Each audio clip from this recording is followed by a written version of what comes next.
ఓం సాయిరామ్. సమర్థ సద్గురు సాయినాథ్ మహారాజ్ కీ జై. ఓం నమ శివాయ.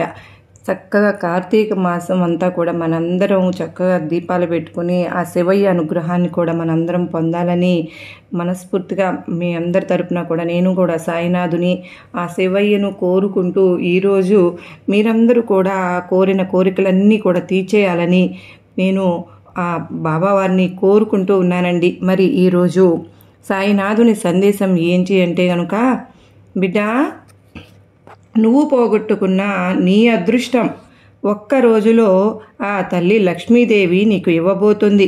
మరి అమ్మవారి అనుగ్రహం నీకు కలగాలి అన్నా కూడా మీలో ఎవరైనా సరే మన ఛానల్ని ముందుగా చూస్తూ ఉన్నట్లయితే లైక్ చేసి సబ్స్క్రైబ్ చేసుకోండి. మరి పక్కనే ఉన్న గంట సింబల్ యాక్టివేట్ చేసుకోవడం ద్వారా ప్రతి వీడియో కూడా మీకు ముందే చేరుతుంది. మీకు ఇప్పుడు ఈరోజు సాయినాథుని సందేశం ఏమిటో తెలుసుకుందాం. సాయినాథుని సందేశం నిజంగా మీకోసమే. లక్ష్మీమాత స్వయంగా ఒక మాట చెప్పాలని ఎదురు చూస్తూ ఉంది. ఆ లక్ష్మీ కటాక్షం నీకు అనుగ్రహించటానికి, నీతో మాట్లాడాలని లక్ష్మీదేవి ఎదురు చూస్తూ ఉంది.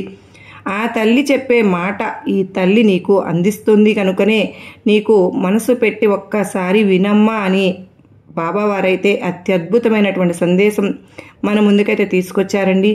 మరి ఎక్కడెక్కడో ఎన్నో ఇబ్బందులుగా ఉంటూ ఇబ్బందులు పడుతూ ఉన్న చాలామందికి మనకు బాబావారి సందేశాలు మంచివి అన్నీ కూడా మనకు ఒక నమ్మకం అనేవి తెలియజేస్తూ ఉంటున్నాయి కదా.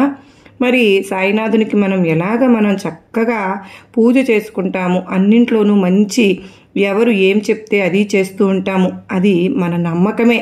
మనకు అందరికీ కూడా 100% నమ్మకంతో గనక కనెక్ట్ అయితే మనకు చక్కని పరిష్కారం ద్వారా బాబావారు చూపిస్తూ ఉన్నారు. ఎటువంటి సమస్యకైనా సరే చక్కని పరిష్కారం సాయినాథుడు చూపిస్తున్నారని ఎంతోమంది చెప్తూ ఉంటారు. మనం కూడా తెలుసుకుంటూ ఉన్నాం. సాయినాథుని సందేశాల ద్వారా చాలా సంతోషంగా ఈ రోజున జీవిస్తున్నాము అని చెప్పేవాళ్ళు ఎంతోమంది ఉన్నారు. మరి సాయినాథుడు మనకు ఈరోజు లక్ష్మీ కటాక్షం కూడా ఈ కార్తీక మాసంలో లభిస్తుంది అని చెప్పి ఉన్నారు. మరి సాయినాథుని మాట పొల్లుపోదని మనందరికీ తెలుసు కదండి. శాసనం అది. సాయినాథుని మాట అంటే అది జరిగి తీరుతుంది. అందుకనే మనం ఇంత నమ్మకంగా కనుక కనెక్ట్ అయినట్లయితే మనకే తెలుస్తూ ఉంటుంది. మరి సాయినాథుడు ఈరోజు సాయినాథుని యొక్క పలుకులు మనకు తెలియచేస్తున్నారు. బిడ్డ, ఈరోజు నాకు కటాక్షం, లక్ష్మీ కటాక్షం లభిస్తుంది ఉంది అంటే సాయినాథుని కృప వలన ఆలస్యం చేయకుండా సాయినాథుడు మన కోసం ఏమి సందేశం మన ముందుకు తీసుకుని వచ్చారో ఈ కార్తీక మాసంలో దాన్ని పూర్తిగా వింటేనే కదండి మనకు తెలుస్తుంది. మరి సాయినాథుని యొక్క సందేశం, లక్ష్మీదేవి నీ కోసం ఒక మాట చెప్తోంది అని అంటూ ఉన్నారు. తల్లి, దీపావళి తరువాత వచ్చినటువంటి ఈ కానుకగా నీకు నేను రాజయోగాన్ని సిద్ధించే ప్రాప్తం అనేది కలిగింది కనుకనే అమ్మవారు నీకోసమే ఈ యొక్క మాట చెప్పడానికి స్వయంగా వచ్చారు. నువ్వు గాని నన్ను ప్రతిరోజు కొలచి నేను చెప్పిన మాట అసలు నువ్వు కాని నమ్మకం అనేది ఉంటే ఆ మాట జరిగే తీరుతుందమ్మా. నువ్వు నాకు ఒక నమ్మకం పెట్టి ఒకటి ఉంచు. రేపటి రోజున నీ ఇంట్లో లక్ష్మీ కటాక్షం అనేది కలుగుతుంది. అంటే ఆ లక్ష్మీదేవి సిరి సంపదలు నీ ఇంట్లో అడుగు పెట్టబోతున్నాయి. పెట్టింది అంటే ఆ తల్లిని నువ్వు ఆహ్వానించావు అంటే నువ్వు మంచి మనసున్న బిడ్డవు కనుకనే అంతటి దైవశక్తి నీ దగ్గరకు రావాలని ఎంతగానో ఆతృతగా ఉంది. మరి ఆ తల్లి బిడ్డవైన నీకు మంచి లక్షణాలే, అన్ని మంచి లక్షణాలు అలవడినాయి. ఆ తల్లి మహాలక్ష్మి మాతగా నీ దగ్గరకు వచ్చి 10 కోట్లకు అధిగమించాలని నిర్ణయించుకుంది. ఆ తల్లి అంటే నువ్వు ఎంతో అదృష్టవంతురాలివని, నువ్వు ఎన్ని రోజులుగా పడిన కష్టం కూడా అంతా తీరిపోతుంది. నీకు రాజయోగం వచ్చింది. ఆ తల్లి కటాక్షం నీకు కలిగింది. ఇప్పటి వరకు నువ్వు ఎన్నో కష్టాలు అనుభవించావుగా, ఇక వాటికి ముగింపు అనేది వచ్చేసింది. ఇక నిశ్చింతగా నిర్భయంగా నువ్వు సంతోషంగా జీవించబోతున్నావు. నువ్వు చాలా మంచి మనసున్న బిడ్డవు కనుకనే ఆ సంగతి నాకు తెలిసింది కనుకనే నీతో కొన్ని లక్షణాలు మార్చుకోవలసినవి కూడా ఉన్నాయి. నాలో బాబా ఏమున్నాయి అని అడిగావుగా. నేను మంచిగానే ఉంటున్నాను కదా బాబా, చెప్పినట్లు వింటున్నాను కదా బాబా, మీరు చెప్పినట్లే నువ్వు ఉన్నావమ్మా. అవును, కానీ పనులన్నీ చేస్తూనే ఉన్నావు, అలాగే ఆలోచిస్తూ కూడా ఉన్నావు. ఆ ఆలోచన అనేది నీ మనసును అతలాకుతలం చేస్తుంది తల్లి. నీ బాబాపై భారం వేస్తున్నావు, కానీ మరలా నీలో నువ్వే ఆలోచిస్తూ ఉన్నావు. అదే నేను నీకు చెప్తూ ఉన్నాను. నువ్వు ఆలోచన సరళి మార్చుకుంటే గనక, ప్రవర్తిస్తుంటే గనక, నడుచుకున్నావు అంటే గనక అందుకు మార్చుకుని తీరాలి అని మాత్రమే చెప్తున్నాను. అంటే అర్థం కాలేదా తల్లి? నేను జాగ్రత్తగా చెప్తాను విను. నీలో ఉన్న మంచి గుణాలు, నీకు లోకజ్ఞానం అనేది తగ్గిపోయింది. ఎవరు ఎలాంటి వారో తెలుసుకోలేకపోతున్నావు. నీ వాళ్ళు ఎవరో, పరాయి వాళ్ళు ఎవరో తెలుసుకోలేకపోతున్నావు. అందరూ నమ్మించి మోసం చేయాలని చెప్పి దగ్గరకు చేరబోతున్నారు. వారు నిజంగా నీకు మంచి చెప్పాలని ఎవరు చూస్తున్నారు, ఎవరు వస్తున్నారు అని చెడు చేయాలని ఎవరు చేస్తున్నారు? నీకు వారి ద్వారా నష్టం కలుగుతుందా, లాభం కలుగుతుందా? వీరిని అసలు నమ్మకస్తులా, మంచివారా కాదా, నా వాళ్ళ కాదా, నాకు మంచి చేసేవాళ్ళ కాదా, ఆ వెనుక నా గురించి ఏదైనా గడప అవతల చెప్పి వెనుక తప్పులు చేయాలని అలాంటివన్నీ కూడా చేస్తారని నీకు తెలుసు. అందుకే మంచి వాళ్ళని ఒక విషయంలో ముందుకు వెళ్తూ అందరినీ గుడ్డిగా నమ్మేస్తూ ఉన్నావు. అది నీ మంచితనము, అమాయకత్వము నాకే తెలియడం లేదు. కానీ అలా మాత్రం ఉండవద్దు. ఎందుకో తెలుసా? ఇది నీ జీవితం కదా.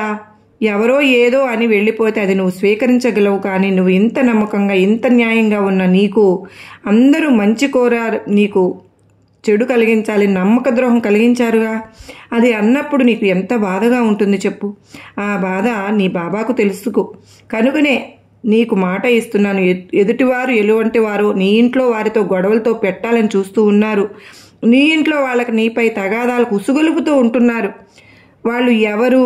వారి స్వార్థం కోసం, వారి స్నేహం కోసం నిన్ను ఒక పావులాగా వాడుకుంటూ ఉన్నారు. దీనికి నువ్వు బలైపోతున్నావు. కనుకనే నువ్వు ఎవరు ఎలా చేస్తున్నారనేది తెలుసుకోవాల్సిన అవసరం అయితే ఉంది. మరి అందుకే నేను జాగ్రత్తగా నీకు చెప్తున్నాను.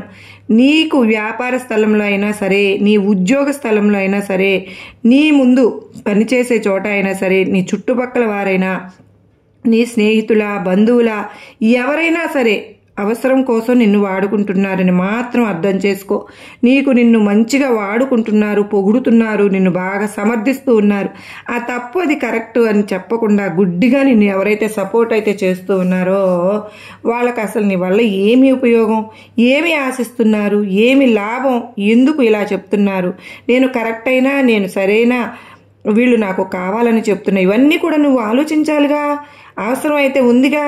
వారి అవసరాలు తీరడం కోసం నిన్ను బలిపశువుని చేస్తూ ఉన్నారు. మరి తల్లి, నీ దగ్గర ఉన్న ధనాన్ని నీకు కూడా కాకుండా నీ దగ్గర నుంచి వేరు చేయాలని, నీ కుటుంబం కోసం నువ్వు వాడుకోవాలని నువ్వు ఎంతగా ఆరాటపడుతూ ఉన్నావు.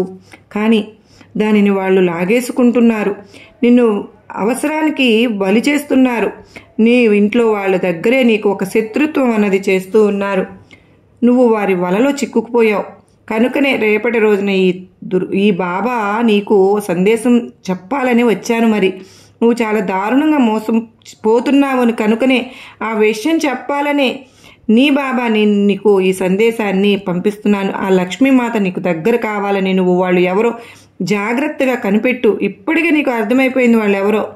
ఒక్కసారి ఈ బాబాను తలుచుకుని కళ్ళు మూసుకుని నువ్వు నీకు కనిపిస్తున్నటువంటి వారిని ఒక్కసారి గుర్తు చేసుకో. వాళ్ళు ఎవరో నీకు అర్థమవుతుంది. తల్లి, నువ్వు 10 రకాలుగా 10 మందిని నమ్మడం వల్ల వాళ్ళందరూ నీకులాగా ఉన్నారని నువ్వు భావించుకుంటున్నావు. కానీ అలా వాళ్ళు లేరమ్మా. అందరూ కూడా వేరే వేరే మనస్తత్వంలో ఉన్నారు. అందరూ మనలాగే ఉంటారు అనుకోవడం కూడా నీ తప్పే. అందరినీ గుడ్డిగా నమ్మడం కూడా నీ తప్పే. మనకున్న జ్ఞానంతో ఎవరేంటో తెలుసుకోవడం మన కర్తవ్యం. వాళ్ళు చేసేది వాళ్ళు చేస్తూ ఉంటారు. వాళ్ళు ఏం చేస్తున్నారు అనేది మనకు గమనించాలిగా. వాళ్ళ స్వార్థం కోసం నీ దగ్గర చేరిన వాళ్లే, కానీ నువ్వు వారి వలలో చిక్కుకుంటున్నావు. నిన్ను బయటకు తీసుకురావడానికి రేపటి రోజున నేను నీకు సందేశంతో నీ ముందుకు వచ్చాను. నిన్ను లక్ష్మీదేవి అనుగ్రహించింది కనుకని నేను నీకు ఆ విషయం చెప్పిపోదామని వచ్చాను. మరి తెలుసు కదా తల్లి, ఈరోజు ఈ సందేశం నువ్వు వాళ్ళతో చాలా దగ్గరగా ఉండడం మాత్రం మంచిది కాదు. వాళ్ళని దూరంగా పెట్టు. అంతేగాని వాళ్ళని ఎదురుపడి అలాగా ఇలాగా అని నువ్వు అనాల్సిన అవసరం అయితే లేదు. వాళ్ళంతటికి వారుగానే వారి శిక్ష వారికి నేనే విధిస్తాను. వారు నిన్ను అన్ని విధాలుగా మోసం చేయాలనుకుంటున్నారు, కానీ వారు తీసుకున్న గోతులు వారే పడేటట్లుగా ఈ బాబా చేస్తాను. నువ్వు దేనికి భయపడవలసిన అవసరం అయితే లేదు. కానీ నీకు ఎప్పుడు ఏది మంచి చేయాలని, ఏ ఆపద వచ్చినా నీ దరి చేరకుండా కంటికి రెప్పలాగా నేను ఎప్పటికప్పుడు కాపాడుకుంటూ నీవు ఆశించినటువంటి మార్పులు నీ జీవితంలో రాలేదని నువ్వు బాధపడుతున్న సమయంలో ఈ బాబా ఎప్పుడు కూడా నీ చెయ్యి వదలకుండా కాపాడుకుంటూ వస్తాను. ఇప్పుడు ఈ దుర్గమ్మ కూడా నీకు తోడుగా అండగా నిలబడుతుంది. నువ్వు నా బిడ్డవు, నేను సంతోషంగా ఉంటేనే కదా నువ్వు ఉంటావు. నువ్వు వెలిగించిన దీపాలు, నేను ఆరతులు పెట్టినవి ఎలా మరచిపోతాను తల్లి. నువ్వు ఆ దుర్గమ్మకు ఎంతగానో మొక్కుకున్నావు. ఆ తల్లి మురిసిపోయింది. నువ్వు బాధపడుతుంటే చూడలేను అని అంటుంది. ఆ దీపాల వెలుగులో నీ కంట్లో కనిపించిన వెలుగుల్ని నేను చూసి ఎంతగా సంబరపడిపోయానో తెలుసా. దీపాల వెలుగులో నీ జీవితంలో కోటి వెలుగులు కాంతిని ఆ లక్ష్మీదేవి తీసుకురాబోతుందని చెప్పడానికే ఈరోజు నేను నీ ముందుకు వచ్చాను. ఆ తల్లిని ఆహ్వానించావు. నీకు మంచి రోజులు వచ్చాయి తల్లి. ఆ తల్లిని ఏ విధంగా అయినా రావచ్చమ్మ, ఏ రూపంలో అయినా రావచ్చు. ఆ తల్లిని ఆహ్వానించి నీ ఇంట్లో ఉంచుకో. నువ్వు ఆ తల్లివి గనుక తలుచుకున్నట్లయితే గనక ఆ తల్లి నీ జీవితంలో, నీ ఇంట్లో సుఖ సంతోషాలు విరిచేలా చేస్తుంది. మరి తెలుసుకో తల్లి, ఈరోజు నీకు ఈ వీడియోలో బాబా వారు అందించిన ఈ సందేశం, ఆ దుర్గమ్మ ఆశీస్సులు నీపై ఎప్పుడు ఉండాలని మనస్ఫూర్తిగా నేను కోరుకుంటూ, బిడ్డ నీకైతే ఆ లక్ష్మీ కటాక్షం కలగాలని నేను నిన్ను ఆశీర్వదిస్తూ ఉన్నాను అని చెప్పి సాయినాథుడు, దుర్గమ్మ తల్లి స్వయంగా వచ్చి మనకు అందించడం, ఆ శివయ్య అనుగ్రహంతో ఈ కార్తీక మాసంలో మనం వినగలడం మనం పూర్వజన్మ సుకృతం అండి. మరి మీకు నచ్చినట్లయితే మరికొంతమందికి షేర్ చేయండి. మరలా కలుసుకున్నంత వరకు అందరికీ నమస్కారం ఫ్రెండ్స్. ఓం సాయిరామ్. శ్రీమాత్రే నమః.